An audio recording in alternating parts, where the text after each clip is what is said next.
yung mga views po ng mga charity vloggers po para naman magkaroon tayo ng idea kung gaano kalakas, gaano kalaki ang mga channel po ng mga hinahangaan po ninyo.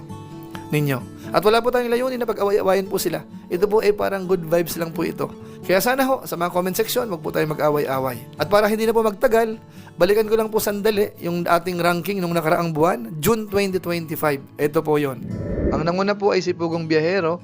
Nagkaroon po siya ng 28.40 million views. Pangalawa si Kalinga Prab, 26.12 million views. Pangatlo, Roel of Malalag, 11.54 million views. Pang-apat, Tekram, 9.08 million views.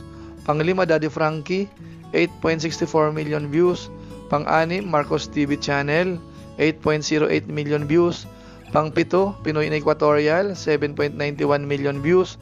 Pang-walo ho natin yung second channel po ni Kalinga Prab na minamanis ni Ian Ramirez. Merong 7.